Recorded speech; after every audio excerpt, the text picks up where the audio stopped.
చీకటిలో నుండి వెలుగులోనికి నడిపించే సత్య జీవ మార్గం, ఇది సత్య జీవ మార్గం, సత్య జీవ మార్గం, ఇది సత్య జీవ మార్గం. మార్గం సత్యం జీవం, మార్గం సత్యం జీవం.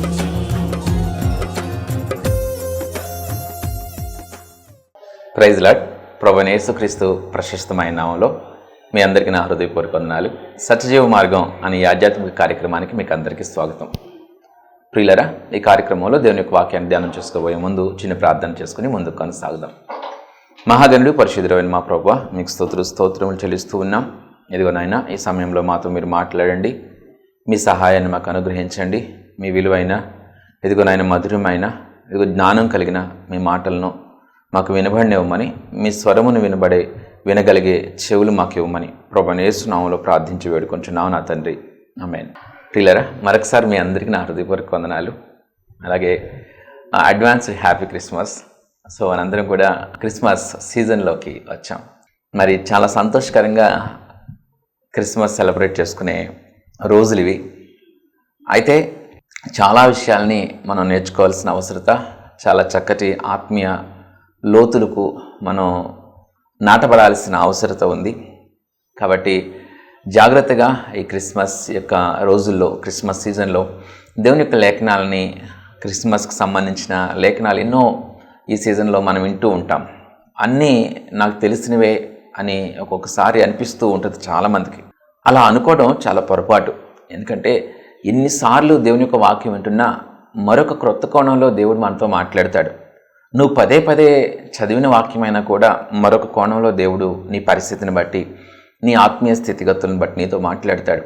నీవు మొదట అవైలబుల్గా ఉండాలి.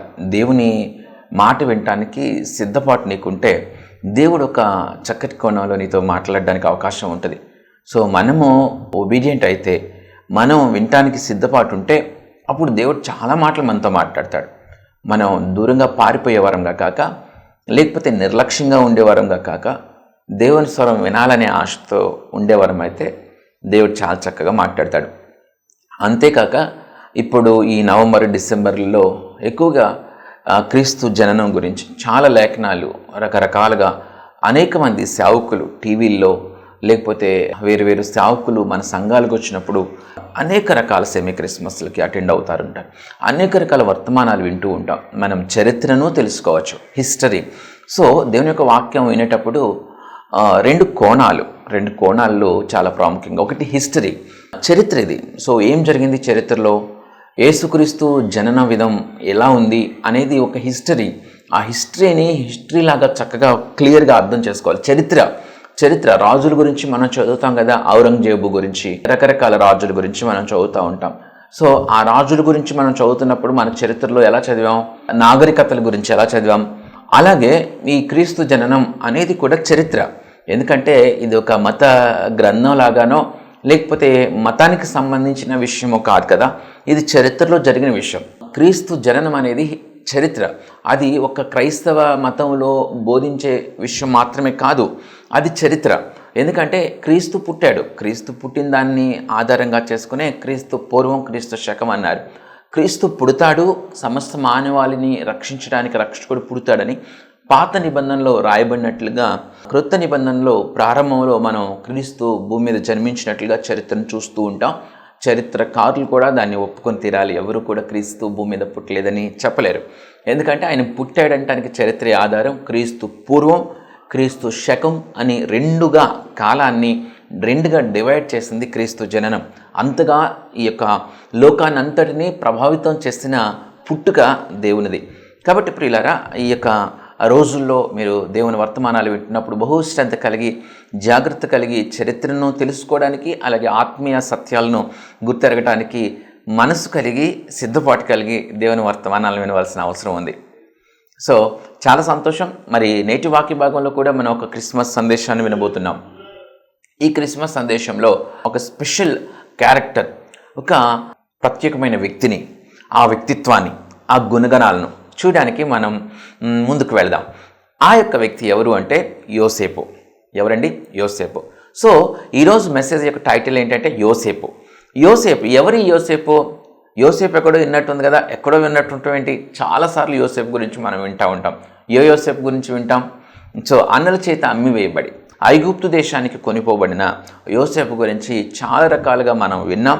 చాలా రకాల ఆత్మీయ సత్యాలను, పరిశుద్ధతను, యథార్థతను, విధేయతను, ఓర్పును, దీర్ఘశాంతాన్ని, ఎన్ని అంటే అన్ని గుణగణాలు ఆ యోసేపులో మనం చూసాం. ఆ యోసేపులో ఎంతో పరిశుద్ధత ఉంటుంది. సో ఆ యోసేపు, ఈ యోసేపు ఎవరు? ఈ యోసేపు ఎవరంటే మరియకు భర్తగా ఉన్న యోసేపు. మరియకు భర్తగా ఉన్న యోసేపు. యోసేపుకు మరియకు ఎంగేజ్మెంట్ అయింది కదా, ఆ యోసేపు. ఈ యోసేపు గురించి, ఈ యోసేపు యొక్క ప్రత్యేకత గురించి, ఈ యోసేపు యొక్క వ్యక్తిత్వం గురించి ఈరోజు దేవుని యొక్క వాక్యాన్ని మనం ధ్యానం చేయబోతూ ఉన్నాం. సో ఆ యోసేపుకి, ఈ యోసేపుకి 1900 సంవత్సరాల గ్యాప్ ఉంది. 1900 ఇయర్స్. మనకి ఇప్పుడు అరౌండ్ 2025 కదండి. 2025 సంవత్సరాలంటే అబ్బా చాలా, అంటే 70 సంవత్సరాలు మన జీవితకాలం. 100, 200, 300, 400 సంవత్సరాల క్రితం జరిగిన పెద్ద చరిత్ర 400 ఇయర్స్ బ్యాక్ ఏం జరిగింది అంటే అలా జరిగింది, ఇలా జరిగింది అని చెప్పుకుంటూ ఉంటాం. 1600 సంవత్సరం అంటే మాటల 1600 సంవత్సరంలో 400 సంవత్సరాల క్రితం జరిగిన విషయాల్ని ఎవరైనా మీకు చెప్తూ ఉంటే ఇది ఫలానా వస్తువు 1600లో కనిపెట్టారంటే అప్పుడే కనిపెట్టారా, ఫలానా వస్తువు 1700 సంవత్సరాలు కనిపెట్టారంట, చాలా ఓల్డ్గా కనిపెట్టినట్టు ఉంటుంది. అంటే 300, 400 సంవత్సరాలకు వెనక్కి వెళ్తేనే అమ్మో 1600 సంవత్సరం, 1700 సంవత్సరం అంటున్నాం. సో 100 సంవత్సరం, 200 సంవత్సరం అంటే 2025 సంవత్సరాల క్రితం బ్యాక్, మనం 2020 సంవత్సరాల క్రితం బ్యాక్ వెళ్తే ఎంత గ్యాప్ అయితే ఉందో ఈ యోసేపుకి, ఆ యోసేపుకి అంటే అన్నల చేత అమ్మివేయబడి ఐగుప్తు దేశానికి, తనది కాని దేశానికి కొనిపోబడిన ఆ యోసేపుకి, మరియకు ప్రదానం చేయబడిన, మరియకు భర్తగా ఉన్న ఈ యోసేపుకి మధ్య గ్యాప్ 1900 సంవత్సరాలు. అంటే ఆ యోసేపు పేరు ఈ యోసేపు పెట్టుకుని ఉండొచ్చు. కాబట్టి ప్రియులారా, ఈ యోసేపు యొక్క వ్యక్తిత్వాన్ని మనం చూద్దాం. చూడండి, ఆ యోసేపు పేరుని ఈ యోసేపు పెట్టుకుని ఉంటాడు. అయితే ఈ యోసేపు ఆ యోసేపు లాగానే ఉన్నాడు. గట్టిగా చప్పట్లు కొట్టి దేవుని స్తుతించాలి. ఎందుకంటే ఆ యోసేపు పేరు ఈ యోసేపు పెట్టుకుంటే ఆ యోసేపు లాంటి వ్యక్తిత్వాన్ని కలిగి ఉండటం గొప్ప విషయం. ఈరోజు చాలామంది దేవుని పరిశుద్ధ గ్రంథంలో ఉన్న పేర్లు పెట్టుకుంటున్నారు. యాకోబను, యోసేపనో, లేకపోతే ఎమానియేలనో, లేకపోతే యేసు అనో, లేకపోతే రకరకాలుగా బైబిల్ గ్రంథంలో ఉన్న పేర్లు దేవుని పేరే పెట్టేసుకునే వాళ్ళు ఉన్నారు. అయితే వారి జీవిత విధానం చాలా భయంకరంగా ఉంటుంది. కొంతమంది జీవితం చూస్తూ ఉంటే అబ్రహాం పెట్టుకుంటారు, భయంకరమైన జీవితం జీవిస్తూ ఉంటారు, భక్తిహీనమైన జీవితం జీవిస్తూ ఉంటారు. అలాంటి జీవితాలు మరి దేవుని నామానికి అవమానం తెచ్చేవిగా ఉండవు. చాలా భయంకరమైన అవమానాన్ని తెస్తున్నట్లుగా, దేవుని యొక్క నామాన్ని అవమానపరుస్తున్నట్లుగా, అనేక మంది దేవుని నామాన్ని దూషించేటట్లుగా వారి జీవితాలు ఉంటూ ఉన్నాయి. వారు పేరు పెట్టుకున్నంత మాత్రాన వారు దేవుని బిడ్డలు అయిపోరు కదా. వారు పేరు పెట్టుకున్నంత మాత్రాన ఆ జీవితం జీవించుకోకుండా వారు నిత్యత్వాన్ని పొందుకోలేరు. ఆ భక్తుల పేర్లు చెడగొడుతున్నారు అన్నట్లుగా వారు జీవిస్తూ ఉంటారు. అయితే ఈ యోసేపు చాలా పరిశుద్ధమైన జీవితం జీవిస్తున్న వ్యక్తి, ధర్మశాస్త్రం నుంచి కుడికి గాని ఎడమకు గాని తొలగని వ్యక్తి. మత్తయి సువార్త 1:18 యేసు క్రీస్తు జనన విధమిట్లనగా ఆయన తల్లి అయిన మరియ యోసేపునకు ప్రదానము చేయబడిన తరువాత వారేకము కాక మునుపు ఆమె పరిశుద్ధాత్మ వలన గర్భవతిగా ఉండెను. ఆమె భర్త అయిన యోసేపు నీతిమంతుడయ్యుండి ఆమెను అవమానపరచునలుక రహస్యముగా ఆమెను విడనాడ ఉద్దేశించెను. ఇది నేటి వాక్యం. అంటే ఏంటిది? సో మరియ యోసేపుకి ప్రదానం చేయబడింది. మరియకు యోసేపుకి ఎంగేజ్మెంట్ అయ్యింది. తెలుసు కదండి, మనము ఎంగేజ్మెంట్ చేసినాక ఆల్మోస్ట్ పెళ్ళి అయిపోయినట్లే అని అనుకుంటా ఉంటాం. చాలామంది ఆ మాట అంటూ మనం చూస్తూ ఉంటాం. అంటే నిశ్చయితాంబూలాలు నిశ్చయించుకున్నారు, పెళ్లి నిశ్చయించుకున్నారు, ఈమెకు అతనికి వివాహం అని నిశ్చయించుకుంటారు పెద్దలు. నిశ్చయితాంబూలాలు అంటారు, ఎంగేజ్మెంట్ అంటారు. సో ఎంగేజ్మెంట్ అయిపోయిన తర్వాత ఆల్మోస్ట్ మ్యారేజ్, ఎంగేజ్మెంట్ చేసుకునే ముందే అన్నీ ఆలోచిస్తారు. ఎన్ని రకాలుగా ఆలోచించాలో అన్ని రకాలుగా ఆలోచిస్తారు, ఎన్ని రకాలుగా మాట్లాడాలో అన్ని రకాలుగా మాట్లాడి మాత్రమే ఎంగేజ్మెంట్ దాకా వస్తారు. సో ఎంగేజ్మెంట్ దాకా వచ్చిన తర్వాత క్యాన్సిల్ అయ్యే మ్యారేజెస్ చాలా రేరు, చాలా అరుదు. ఒకవేళ ఈ ఎంగేజ్మెంట్ అయిన తర్వాత ఆ యొక్క వధువు ప్రెగ్నెంట్ అని తెలిస్తే, గర్భవతి అని తెలిస్తే ఏం చేస్తూ ఉంటారు?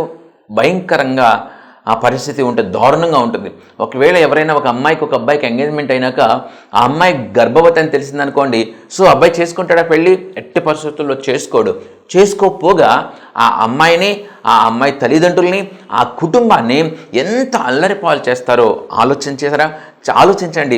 ఎంతగా వీళ్ళకి ఎంత కోపం వస్తుంది, ఎంత పెయిన్ కలుగుతుంది. ఆ కోపంలో ఆలోచన లేకోకుండా విచక్షణ కోల్పోయి వారు ఆడపిల్లని కూడా చూడుకోకుండా, ఆడపిల్ల తల్లిదండ్రులను చూడుకోకుండా, ఆ కుటుంబం గురించి ఏమి ఆలోచించుకోకుండా చాలా అల్లరి చేసే అనేక మంది ఈ సమాజంలో మనకు కనిపిస్తూ ఉంటారు. సో దేవుని ప్రేమ, దేవుని గూర్చి తెలియని వారు చాలామంది అలా చేస్తూ ఉండడం పెద్ద పొరపాటు కాకపోవచ్చేమో, కానీ దేవుని తెలుసుకుని దేవుని ప్రేమ తెలుసుకుని దేవుని కొరకు బ్రతుకుతూ దేవుని ధర్మశాస్త్రాన్ని మనం వింటూ ఉండి కూడా దేవుని రక్షణ అనుభవంలో నడుస్తూ కూడా ఒకవేళ అలా చేసేవాళ్ళు మన కంట పడితే వారిని ఏమని మనం ఆలోచించండి ప్రియులారా. సో చాలా పెయిన్ఫుల్గా ఉంటుంది, అది చాలా పెయిన్ఫుల్గా ఉంటుంది. ఎవరైనా సరే మనం యాక్సెప్ట్ చేయలేము, ఆ యాక్సెప్ట్ చేయకోకుండా చాలా భయంకరంగా ఉంటుంది. కానీ ఇక్కడ యోసేపు యొక్క యూనిక్ నేచర్, యోసేపు యొక్క ప్రేమ, యోసేపు యొక్క నీతి, యోసేపు యొక్క భక్తిని మనం చాలా చక్కగా చూడొచ్చు. ప్రెగ్నెంట్ అని తెలిస్తే ఏ మాత్రం కూడా ఊరుకొని ఈ సమాజాన్ని మనం చూస్తూ ఉంటాం. కానీ ఇక్కడ యోసేపు ఏం చేస్తూ ఉన్నాడు అంటే ఆమెను రహస్యంగా విడనాడ ఉద్దేశించును, ఆమెను అవమానపరచనొల్లక రహస్యముగా విడనాడ ఉద్దేశించను. సో ఆ యొక్క రోజుల్లో ఒకవేళ అలా గర్భవతి అయితే రాళ్లతో కొట్టి చంపేయాలి. అలాగే నలుగురిలో పెద్దల్లో నిలబెట్టాలి. అది చాలా అల్లకల్లోలమైన విషయం. ఆ స్త్రీ యొక్క గౌరవంకి చాలా భయంకరమైన దెబ్బ. అలాంటి పరిస్థితుల్లో మరి ఆ స్త్రీని, గర్భవతి అయిన స్త్రీని, పాపంతో నింపబడిన స్త్రీని వివాహం చేసుకుని యోసేపు కూడా పాపం చేయకూడదు అనే ధర్మశాస్త్రాన్ని తెలిసినవాడు. ధర్మశాస్త్రం ప్రకారం అలా గర్భవతి అయిన స్త్రీని మరి ఇతను వివాహం చేసుకుంటే ఇతను కూడా ఆ పాపం చేసినట్లే అవుతుందని ఈ యొక్క యోసేపు ఆమెను అవమానపరచనొల్లకూడదు, ఆమెను నష్టపరచకూడదు, ఆమెను ఇబ్బంది పెట్టకూడదు, అలాగే ధర్మశాస్త్రాన్ని కూడా చక్కగా పాటించాలనే ఆలోచనతో, మరి బ్రాడ్ మైండ్తో, వివేకంతో, జ్ఞానంతో, సో దీర్ఘశాంతంతో, ఓర్పుతో అద్భుతంగా నిర్ణయం తీసుకున్నాడు. ఆమెను అవమానపరచనులక రహస్యంగా విడనాడ ఉద్దేశించును. ఆ ఒక్క వర్డ్ చాలా చాలా స్పెసిఫిక్గా ఉంటుంది. ఎందుకంటే ప్రియులారా, మనల్ని ఎవరైనా నష్టపరిస్తే, మనల్ని ఎవరైనా ఒక మాట అంటే, ఒక భక్తుడివి నువ్వు చాలా భక్తుడివి, నువ్వు చాలా భక్తురాలివి, అబ్బా అసలు ఒక్క ఆరాధన కూడా మిస్ అవ్వకుండా నువ్వు రెగ్యులర్గా దేవుని సన్నిధికి వెళుతున్న భక్తుడివి, నువ్వు చాలా అద్భుతంగా పాటలు మధురంగా పాడుతున్న భక్తుడివి, సో చాలా వాక్యం, చాలా విస్తారమైన ప్రార్థన చేస్తున్న భక్తురాలివి. కానీ ఎవరైనా నిన్ను నష్టపరిస్తే, ఎవరైనా మాటలతో నిన్ను హింసిస్తే, నువ్వు దీర్ఘశాంతం కలిగి, ఓర్పు కలిగి, నిన్ను బాధపరిస్తే ఎవరైనా ఓర్పు కలిగి నువ్వు నిర్ణయాలు తీసుకుంటున్నావా? జాగ్రత్తగా ప్రేమ, వారి మీద కూడా నువ్వు ప్రేమ చూపిస్తున్నావా? వారి క్షేమం కూడా నువ్వు కోరుకుంటున్నావా? అది సాధ్యమయ్యే విషయం కాదా? సో ఆలోచన చేయండి, ఎందుకు సాధ్యం కాదు? యేసుక్రీస్తు మరి తనని హింసించిన వారిని, తనని గాయపరిచిన వారిని, తన మీద ఉమ్మివేసిన వారిని, తనని వెనక నుంచి తన్నిన వారిని, తనని బొంతులాడిన వారిని, కొరడాలతో కొట్టిన వారిని దేవుడు ప్రేమించలేదా? వారిని శపించాడా? వారి మీద ఉగ్రతను కొమ్మరించాడా? లేదు కదా, వారిని క్షమించాడు కదా. తండ్రి వీరేమి చేస్తున్నారు, వీరెరుగురు కనుక వీరిని క్షమించుడు అని దేవుడు చెప్పాడు కదా. సో దేవుడు వారిని ఓర్చుకున్నాడు కదా, దేవుడు వారిని క్షమించాడు కదా. అదే కదా దేవుడు మనకు నేర్పుతున్నది. యోసేపులో ఉన్న అద్భుతమైన గుణం ఏంటి అంటే ఓర్పు. యోసేపులో ఉన్న అద్భుతమైన గుణం ఏంటంటే హాని చేయకపోవడం. ఒకవేళ ఈరోజు నీవు మంచి భక్తురాలుగా ఉండి నీకు ఒకటిచ్చిన వాళ్ళకి 4 ఇస్తా ఉన్నావు అనుకోండి, అంటే ఏంటి?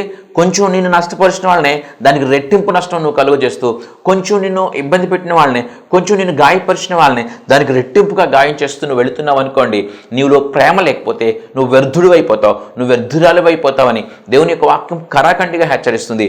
యోసేపులో ఆ ప్రేమ కనిపిస్తుంది, యోసేపులో ఆ యొక్క ఓర్పు కనిపిస్తుంది, యోసేపులో ఆ దీర్ఘశాంతం కనిపిస్తుంది, యోసేపులో తొందరపడతనం లేదు, యోసేపులో గలిబిలికి చెందడం లేదు, యోసేపులో జాగ్రత్తగా ఆలోచించిన వివేకం కనిపిస్తుంది, యోసేపు తొందరపడి తన తల్లిదండ్రులకు చెప్పలా, యోసేపు తొందరపడి స్నేహితులకు చెప్పలా. కొంతమంది తొందరపడి స్నేహితులకి, తల్లిదండ్రులకి, బంధువులకి, వాళ్ళకి, వీళ్ళకి అందరికి చెప్పేస్తారు. కానీ యోసేపులో తొందరపాటు లేదు. సో మీ భార్యాభర్త మధ్య ఏదైనా డిస్ప్యూట్స్ మీరు వచ్చినా, మీ జీవితాల్లో మీకు ఇబ్బందికరమైన పరిస్థితులు, మీ కుటుంబంలో పరిస్థితులు వచ్చినా, మీరు తొందరపడి స్నేహితులకి పంచుకోమాకండి, తొందరపడి తల్లిదండ్రులకు చెప్పేమాకండి, తొందరపడి బంధువులకు చెప్పేమాకండి. మీ భార్య మీకు ముఖ్యం, మీ భర్త మీకు ముఖ్యం. మీరు సర్దుకుపోవాలి, మీరు సంతోషంగా ఉండాలి. తల్లిదండ్రులు చెప్పినా, బంధువులకు చెప్పినా, స్నేహితులకు చెప్పినా వారు ఇచ్చే సలహాలు భయంకరంగా మీ భార్యాభర్తల మధ్యలో పెను తుఫానులు కలిగిస్తాయి. అవి క్షేమం కాదు, తొందరపడతనం పనికిరాదు. సో ఇక్కడ యోసేపులో తొందరపడతనం లేదు కానీ ఆమెను అవమానపరచనలక హాని చేసే గుణం కూడా లేదు. తనకి భయంకరమైన గాయాన్ని మర్య చేసింది అని తనకి హాని చేయాలని అనుకోలా. అలాంటి మనిషికి కూడా, అంటే వాస్తవంగా అక్కడ సిచ్యువేషన్ ఆలోచిస్తే మరి ఏమి హాని చేయలా, తన పాయింట్ ఆఫ్ వ్యూలో మనం చూస్తే మరి వాస్తవంగా తనకు అన్యాయం చేయలా, మరి ఏ తప్పు చేయలా, నీకు నాకు తెలుసు. అప్పుడు ఆ యోసేపుకి తెలియదు కదా, అప్పుడు ఆ సిచ్యువేషన్లో నువ్వున్నా నేను నాకు తెలియదు కదా. అప్పుడు తర్వాత దేవుడు మాట్లాడితే తెలిసింది యోసేపుకి. ఆ సిచ్యువేషన్ దేవుడు మాట్లాడక ముందు యోసేపుకి తెలియదు. మరి తనకు హాని చేసింది అనుకునే ఆలోచనలో, తనకి కీడు చేసింది, తనకి మోసం చేసింది అనుకునే సిచ్యువేషన్లో యోసేపు ఉన్నప్పుడే తిరిగి హాని చేయాలనుకోలే, తిరిగి అవమానపరచాలనుకోలే, తిరిగి తాడోపేడో తెలుసుకోవాలనుకోలే. ఆమెని స్త్రీగా చూశాడు, ఆ స్త్రీని అవమానపరచకూడదు అనుకున్నాడు. సో అద్భుతమైన గుణం యోసేపులో మనకు కనిపిస్తుంది. ప్రియులరా, మనకు హాని చేసిన వారికి తిరిగి హాని చేయకూడదని బైబిల్ చాలా బోధిస్తుంది. మనం ఎందుకు పట్టించుకోవటంలా? సో మనల్ని నష్టపరిచిన వారిని తిరిగి నష్టపరచాల్సిన అవసరం లేదు, దేవుడు చూసుకుంటాడని బైబిల్ చాలా కరెక్ట్గా చెప్తుంది. ఎందుకు మనం ఓర్చుకోవట్లా? ఎందుకు దీర్ఘశాంతం అనుకుంటులా? మనకి దీర్ఘశాంతం ఉండాలి, మనకు ఓర్పు ఉండాలి. మనలో చాతకంతనం అనుకుంటారు కొంతమంది. ఇలా ఊరుకుంటే చాలామంది చాతకంతనం అనుకుంటారండి. మనల్ని ఇంకా మనం ఎలా బ్రతకగలం ఈ సొసైటీలో? మనం బ్రతకలేం. మాట్లాడాల్సిన దగ్గర మాట్లాడాలి, పోట్లాడాల్సిన దగ్గర పోట్లాడాలి అని కొంతమంది అభిప్రాయపడతారు. ప్రియులరా, సో దేవుని యొక్క వాక్యం చాలా యథార్థమైంది, చాలా శక్తివంతమైంది, చాలా జ్ఞానయుక్తమైంది. దేవుని యొక్క వాక్యం చెప్పినట్లుగా, దేవుడు మాట్లాడినట్లుగా నడుచుకోవడం మీరు ప్రయత్నం చేయండి. చాతకంతనం అనుకుంటారా? చాలామంది ఉంటారు. నిజంగా మీరు అన్నది కరెక్టే. చాలామంది మన చుట్టూ కూడా మనము కూల్గా, మనం పీస్ఫుల్గా, మనం తగ్గించుకుని, మన త్రోవలో డిసిప్లైన్గా మనం వెళ్ళిపోతూ ఉంటే మనల్ని మోసం చేయాలనుకునేవాళ్ళు, అతి తెలివి ప్రదర్శించాలనుకునేవాళ్ళు, మన చుట్టూ ఉండి వీడేం చేయలేడురా, వీడేం చేయడురా, ఈమెం చేయదురా, ఈమెమి చేయలేదురా అనుకునేవాళ్ళు చాలామంది నీ చుట్టూ ఉంటారు.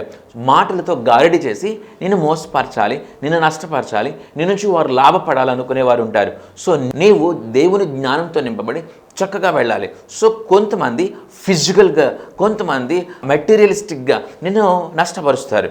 నీ వస్తువులు తీసుకోవచ్చు, నీ దగ్గర డబ్బు తీసుకుని వారు చెల్లించకపోవచ్చు, లేకపోతే నిన్ను రకరకాలుగా ఇబ్బంది పెట్టవచ్చు, లేకపోతే నిన్ను నష్టపరచవచ్చు. No problem. సో భయపడాల్సిన అవసరం లేదు. నీవు దేవుడు శక్తివంతుడని నువ్వు నమ్ముతుంటే ఖచ్చితంగా దేవుడు నీ పక్షాన్ని ఉంటాడు. ఇట్స్ రియల్ ప్రియులరా, అది వాస్తవమైంది, అది ఎంతో శక్తివంతమైంది. నీవు దేవుని నమ్మావు, దేవుని కోసం బ్రతుకుతున్నావు, దేవుని వాక్యాన్ని అనుసరించి నువ్వు బ్రతుకుతున్నావు కాబట్టి నిన్ను దేవుడు బ్లెస్ చేస్తాడు. నిన్ను ఎంత బ్లెస్ చేస్తాడంటే వాళ్ళు కన్నులెత్తి నిన్ను చూడలేనంత ఎత్తుకు నిన్ను తీసుకువెళ్ళినప్పుడు అది ఆశీర్వాదం. అంటే నీకు దేవుని కాపుదల ఉంటుంది. నష్టపరచవచ్చు, నువ్వు నష్టపోవచ్చు, ఫిజికల్గా నష్టపోవచ్చు, మెటీరియలిస్టిక్గా నష్టపోవచ్చు, నువ్వు తాత్కాలికంగా నష్టపోవచ్చు, కానీ దేవుని కాపుదల, క్షేమం ఉంటుంది. అది నీవు నీ కనులతో చూడగలిగే రోజు ఉంటుంది. ఇప్పుడు తాత్కాలికంగా ప్రజెంట్ ఉన్న సిచ్యువేషన్ని నువ్వు చూడాల్సిన అవసరం లేదు. కాబట్టి దేవుని యొక్క వాక్యం విలువైంది. యోసేపు చాలా చాలా పరిశుద్ధుడు. ఎందుకు యోసేపుని దేవుడు ఎంచుకున్నాడండి? ఎందుకు ఎంచుకున్నాడు? అప్పుడు పురుషులు లేరా? చాలామంది పురుషులు ఉన్నారే. దట్స్ ద క్యారెక్టర్ ఆఫ్ యోసేపు. అది యోసేపు యొక్క గుణం. దేవుడు ఎన్నుకున్నాడు యోసేపుని, ఎందుకంటే అది యోసేపు యొక్క క్యారెక్టర్ని బట్టి. సో హీ సెర్చ్డ్, అంటే దేవుడు మనల్ని వాడుకోవాలంటే, దేవుని చేత వాడపడాలంటే అలాంటి స్వభావంలో మనం ఉంటే, మనం ముందడిగేస్తే, దేవుని నమ్మితే, ప్రభువా నేను అవైలబుల్గా ఉన్నాను, నువ్వు నన్ను వాడుకో అనే ఒక నేచర్ స్వభావం మనకు ఉంటే, అలా దేవుని యొక్క వాక్యాన్ని బట్టి మనం నడుచుకుంటే మనల్ని దేవుడు దర్శిస్తాడు, దేవుడు మన మీద ఫోకస్ చేస్తాడు, దేవుడు మనతో మాట్లాడతాడు, ఇంకా మనల్ని ట్రైనప్ చేస్తాడు, ఇంకా మంచిగా వాడుకుంటాడు. అంతేగాని కొంతమంది ఇటు పిలిస్తే అటు పారిపోయే వాళ్ళు ఉంటారు. సో దేవుని కోసం వాడబడాలని కానీ, దేవుని కోసం మౌల్డ్ అవ్వాలి కానీ, దేవునికి లోబడి జీవించాలని మనసు వాళ్ళకి ఉండదు. వాళ్ళకి ఎంత జ్ఞానమో, వాళ్ళు చాలా స్పెషల్గా, వాళ్ళు పర్సనల్గా జ్ఞానం కలిగిన వారు. నా అంత జ్ఞానవంతుడు లేడు అనుకుంటారు. అబ్బా, నా అంత జ్ఞానవంతుడు లేడు, నా అంత జ్ఞానవంతుడు లేడు అనుకుంటున్నావు నువ్వు? నా అంత జ్ఞానవంతురాలు లేదని నువ్వు అనుకుంటున్నావా? చాలా జ్ఞానం ఉంది నీకు, చాలా జ్ఞానం ఉంది. కానీ అది ఆత్మీయంగా నీకు ఉపయోగపడే జ్ఞానం కాదు. అది దేవుని కొరకు వాడబడే జ్ఞానం కాదు. సో నువ్వు జ్ఞానవంతురాలు అనుకుంటున్నావు కదా, అది నీ కొంపలు ముంచే జ్ఞానం. సో నీ ఆత్మీయతనంతటిని దెబ్బతీసి నీకు దేవుడికి వ్యతిరేకంగా నేను చేయగలిగే జ్ఞానం కొంతమందికి ఉంటుంది. వాళ్ళు వాళ్ళ బుద్ధినే ఆధారం చేసుకుంటూ ఉంటారు. సో చాలా రకరకాల జ్ఞానాలను ప్రదర్శించే వాళ్ళు ఉంటారు. సో వాక్యం చెప్పేటప్పుడు కానుకల్ని ప్రోత్సాహపరిచేటట్లుగా, విశ్వాసులందరూ కానుకలు ఇచ్చేటట్లుగా, విశ్వాసులందరూ విస్తారంగా అప్పటికప్పుడు వారి జేబుల్లో ఎంత ఉన్నాయో అంత తీసి ఇచ్చేసేటట్లుగా బోధించి, ప్రోత్సాహపరిచి, ప్రలోభ పెట్టగలిగే జ్ఞానం కొంతమంది మాటల్లో ఉండి, ఆ జ్ఞానాన్ని వాడితే, ఆ జ్ఞానాన్ని వాడి విస్తారమైన కానుకలను పోగేస్తే, సో నా అంత జ్ఞానవంతుడు లేడు, ఎంత చమత్కారంగా మాట్లాడుతున్నాను అనుకుంటున్నావు నువ్వు? జాగ్రత్త, దేవుడు విక్రింపబడడు. చాలా కేర్ఫుల్గా ఉండాలి ప్రియులరా. సో చాలా జ్ఞానం, మనిషి జ్ఞానం ఉంది. నీ జ్ఞానంతో నువ్వు డబ్బు సంపాదించవచ్చు, నీ జ్ఞానంతో నువ్వు మేడల మిద్దెలు కట్టవచ్చు, నీ జ్ఞానంతో నువ్వు శభాష్ అనిపించుకోవచ్చు. కానీ దేవుడిని మోసం చేయలేవు కదా. సో దేవుడు కోరుకునేది దేవుని యొక్క వాక్యానికి విధేయత చూపించడం, అలాంటి పీస్ఫుల్ లైఫ్, అలాంటి ప్రత్యేకమైన జీవితం, విధేయతతో కూడుకున్న జీవితం. యోసేపు చాలా నీతిమంతుడు, చాలా ధర్మశాస్త్రం నుంచి కుడికి కానీ ఎడమకు కానీ తొలిగేవాడు కాదు, చాలా ప్యూర్గా జీవించేవాడు. సో అలాంటి వాడు కాబట్టి, అలాంటి సమర్పణ ఉన్నాడు కాబట్టి, అలాంటి నీతిమంతుడు కాబట్టి, అలాంటి యథార్థవంతుడు కాబట్టి దేవుని ఫోకస్ యోసేపు మీద ఉంది, దేవుని ఫోకస్ మరియ మీద ఉంది. సో మరియను యోసేపుని దేవుడు ఎంచుకున్నాడు. యోసేపు అలాంటి ఆలోచనతో సతమతం అవుతున్నప్పుడు, ఎవ్వరికి చెప్పుకోకుండా ఉన్నప్పుడు, దేవుని దూత యోసేపుకి మాట్లాడి, భయపడొద్దు, మరి పరిశుద్ధాత్మ వలన గర్భవతి అయింది కానీ, సో లోకరక్షకుడు మీ గర్భాన్ని పుట్టబోతున్నాడని చెప్పినప్పుడు వాళ్ళు విధేయత చూపించారు. యోసేపు విధేయత చూపించాడు, మరియ విధేయత చూపించింది. సో యోసేపు మరియ విధేయత చూపించినప్పుడు వాళ్ళ జీవితం, వాళ్ళ రోజులు, ఆ నెలలు, ఆ సంవత్సరాలు పీస్ఫుల్గా వెళ్ళిపోయింది అనుకుంటున్నారా? లేదే, చాలా డిఫికల్టీస్ గుండా, చాలా అవమానాల గుండా వెళ్ళుంటాయి, చాలా భయంకరమైన ఇబ్బందులు గుండా వెళ్ళుంటాయి. మరి అక్కడికి ఇక్కడికి తిరగాల్సిన పరిస్థితులు వచ్చినాయి, బెత్లెహేంకి వెళ్ళాల్సి వచ్చిన రోజులు వచ్చినాయి. సో రకరకాలుగా నజరేతులో ఉండాల్సిన రోజులు వచ్చినాయి. సో ఈ యొక్క నజరేతు వాడు అనిపించుకున్నాడు కదా, ఇలాగూ వారు తిరగాల్సిన అవసరం వచ్చింది, జాగ్రత్తగా ఉండాల్సిన అవసరం వచ్చింది, బిక్కుమంటూ బ్రతకాల్సిన అవసరం వచ్చింది. అన్ని సిచ్యువేషన్స్లో కూడా యోసేపు మరి దేవునికి సంపూర్ణమైన విధేయత చూపించారు. కష్టపడటానికి, నష్టపోవడానికి కూడా సిద్ధపడ్డారు. సో దేవుని కోసం కష్టపడటానికి, దేవుని కోసం నష్టపోవడానికి, దేవుని కోసం అవమానం పొందటానికి, దేవుని కోసం దీర్ఘశాంతం కలిగి ఉండడానికి, దేవుని కోసం ఓర్పు కలిగి ఉండడానికి నీకు సిద్ధపాటు ఉందా? సిద్ధపాటు మనకు ఉండాలి. యేసు ప్రభులో దేవునిలో త్యాగం కనిపిస్తుంది, ఇక్కడ యోసేపులో త్యాగం కనిపిస్తుంది, మరియలో త్యాగం కనిపిస్తుంది. నీలో నాలో త్యాగం ఉందా? మనకి విధేయత అవసరం, త్యాగం అవసరం, కష్టపడటానికైనా నష్టపోవడానికైనా సిద్ధపాటు అవసరం, దేవుని చేతిలో వాడబడటానికి మనము ముందడుగు వేయడం అవసరం. యోసేపులో చాలా గుణగణాలు ఉన్నాయి. ఏమి గుణగణాలు ఉన్నాయండి? ఒకసారి చెప్పుకొని ముగించుకుందాం. యోసేపులో చక్కగా ధర్మశాస్త్రానికి లోబడి నేర్చుంది, నీతిమంతుడు అని అనిపించుకున్నాడు. యోసేపు యథార్థవంతుడు, యోసేపు తొందరపాటు మనిషి కాదు, యోసేపు తొందరపడేవాడు కాదు, యోసేపు ఎవరిని అవమానపరిచేవాడు కాదు, యోసేపు వాళ్ళ గురించి వీళ్ళ గురించి గాసిప్ షేర్ చేసేవాడు కాదు. సో నువ్వు ఒకవేళ షేర్ చేస్తున్నావేమో తప్పుడు విషయాలు. సో యోసేపు త్వరగా కోపపడేవాడు కాదు, యోసేపు పగ తీర్చుకునేవాడు కాదు, యోసేపుకు దీర్ఘశాంతం ఉంది, యోసేపుకు ఓర్పు ఉంది, యోసేపుకి ప్రేమ ఉంది, కష్టమైన నష్టమైన దేవుని మాట వినటానికి యోసేపుకు విధేయత ఉంది, కష్టపడ్డాడు, నష్టపోయాడు, దేనికైనా రెడీ అన్నాడు. యోసేపు దేవుని చేతిలో వాడబడ్డాడు. సో నీకు నాకు అలాంటి నేచర్ ఉండాలి. కానీ సో క్రిస్మస్ అంటే డాన్సులు, క్రిస్మస్ అంటే స్కిట్లు, క్రిస్మస్ అంటే సో కొత్త బట్టలు, క్రిస్మస్ అంటే రకరకాల హడావిడ్లు, క్రిస్మస్ అంటే ఇవి మాత్రమే కాదు. క్రీస్తు స్వభావంలోకి మనం వచ్చి క్రీస్తులాగా జీవించి క్రీస్తును ఆరాధించాలి. అది నిజమైన క్రిస్మస్. ఎవ్రీడే క్రిస్మస్సేనండి. మనకి ప్రతిరోజు క్రిస్మస్సే. హ్యాపీగా మనం ఎవ్రీడే స్పెండ్ చేయొచ్చు. ఎందుకంటే దేవుని యొక్క వాక్యం చెప్తుంది, ఆనందించుడి, మరలా చెబుదును ఆనందించుడి. మనం ఏడవడానికి భూమి మీద లేవు, మనం ఏడవాలని దేవుడు కోరుకోవట్లా, మనం ఆనందించాలని దేవుడు కోరుకుంటున్నాడు. అలాంటి ఆనందం, అలాంటి నిజమైన సంతోషం, ప్రేమ దేవుడు మనందరికీ ఇచ్చినగాక. ఆమేన్. ప్రార్థన చేసుకుందాం. మహాగణుడు పరిశుద్ధమైన మా ప్రభువా, మీకు స్తుతులు స్తోత్రము చెల్లిస్తూ ఉన్నాం. మీరు మాట్లాడిన ప్రతి మాటను బట్టి వందనాలు. అయ్యా యోసేపులో ఉన్న గుణగణాలు మేము ఈరోజు ధ్యానం చేయడానికి మీరు ఇచ్చిన అవకాశాన్ని బట్టి వందనాలు. ఆ గుణగణాలు మేము కలిగి జీవించడానికి మాకు సహాయం దయచేయండి, మీ కృప దయచేయమని ప్రభువైన యేసు నామములో ప్రార్థించి వేడుకొంచున్నాము నా తండ్రి, ఆమేన్. దేవుడు మనందరిని దీవించి ఆశీర్వదించును గాక. ప్రియులారా, ఈ వర్తమానాలన్నీ జోసెఫ్ సుశీల్ అనే యూట్యూబ్ ఛానల్లో అప్లోడ్ చేయబడుతున్నాయి. కాబట్టి ఖచ్చితంగా యూట్యూబ్ ఛానల్ని సందర్శించండి. యూట్యూబ్ ఛానల్లో జోసెఫ్ సుశీల్ అని మీరు టైప్ చేస్తే ఆ ఛానల్ వస్తుంది. మరి ఇతర వర్తమానాలను కూడా ఖచ్చితంగా వినండి. అలాగే ఈ వర్తమానాలు ప్రొఫెషన్ టెలివిజన్లో ప్రతి ఆదివారం ఉదయం 7:30కి, సాయంత్రం 7:30కి ప్రసారం అవుతూ ఉన్నాయి. ఖచ్చితంగా వాటిని కూడా వీక్షించమని మీకు మనవి చేస్తూ ఉన్నాను. దేవుడి ప్రకటన దీవించును గాక. ఆమేన్. ప్రియమైన సహోదరి సహోదరులారా, మీకు నా హృదయపూర్వక వందనాలు తెలియచేస్తున్నాను. మీ ఆత్మీయ జీవితం ఎలా ఉంది? ఈ జీవన పయనంలో ఎదురయ్యే శోధనలలో విజయం పొందుకుంటున్నారా? మంచిది. మనం శోధనలను సహించి విజయం పొందటం ద్వారా మన పరలోకపు తండ్రి ఎంతో సంతోషిస్తారు.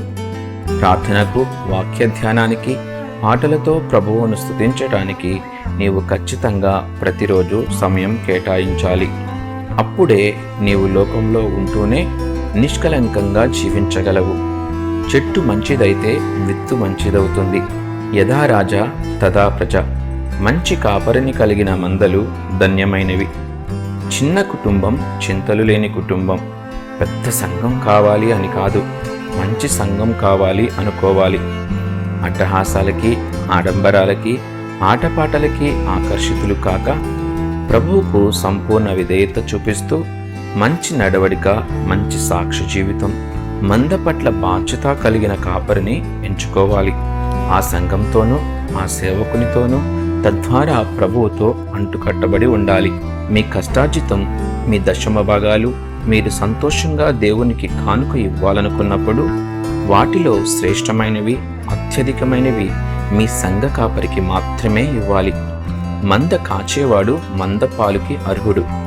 ఎక్కడో ఉండే టీవీ వర్తమానికుడు ఎంతవరకు నీ మంచి చెడ్డ పట్టించుకోగలడు? ఎంతవరకు నీ యోగక్షేమాలు పట్టించుకోగలడు? నీ కన్నీరు చూడగలిగేది, నిన్ను పట్టించుకోగలిగేది, నీవు ఆశీర్వదింపబడితే సంతోషించేది నీ సంఘ కాపరి మాత్రమే. నీ సంఘ కాపరిని సంతోషపరచు, ఘనపరచు. ఆయన కంటనీరు రాకుండా చూసుకోవాలనే కోరిక నీవు కలిగి ఉంటే ప్రభువు సమస్తం చూస్తూ ఉన్నాడు. ప్రభు సేవలో మీ జోసెఫ్ సుశీల్.